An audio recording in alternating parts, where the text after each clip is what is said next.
ہمارے لیے آج کی تلاوت جامعہ کی کتاب 11ویں باب کی 9ویں آیت سے لے کر 12ویں باب کی 8ویں آیت تک۔ پس آئے جوان، اپنی جوانی میں خوش ہو اور تیرا دل عالم شباب کے دنوں میں مسرور رہے، اور تو اپنے دل کی راہوں میں اور اپنی آنکھوں کی نگاہ میں چل، لیکن جان رکھ کہ ان سب کے لیے خدا تجھے عدالت میں لائے گا۔ پس اپنے دل سے غم کو دور کر اور اپنے جسم سے بدی کو نکال ڈال،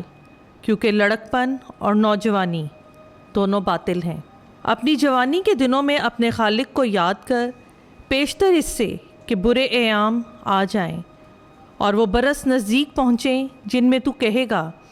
کہ ان میں میرے لیے کچھ خوشی نہیں۔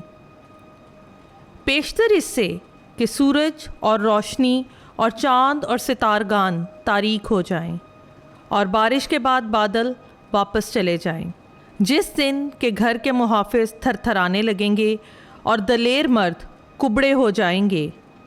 اور پیسنے والیاں کمی کے باعث سست ہو جائیں گی، اور کھڑکیوں سے جھانکنے والے تاریک ہو جائیں گے، اور کوچے پر دونوں کواڑ بند کیے جائیں گے، اور چکی کی آواز دھیمی پڑ جائے گی، اور چڑیا کی آواز سے آدمی اٹھ کھڑا ہوگا، اور نغمے کی سب بیٹیاں خاموش ہو جائیں گی، اور وہ بلندی سے ڈرے گا اور راہ میں خوب کھائے گا، اور بادام کا درخت پھولے گا اور ٹڈی بھاری ہو جائے گی، اور قبر کا چھلکا پھٹ جائے گا، اور انسان اپنے ابدی گھر کو چلا جائے گا، اور ماتم کرنے والے کوچوں میں پھریں گے۔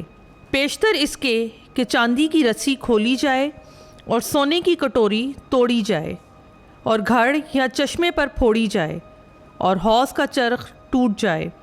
اور خاک خاک سے جا ملے گی جہاں سے آئی تھی، اور روح خدا کی طرف لوٹ جائے گی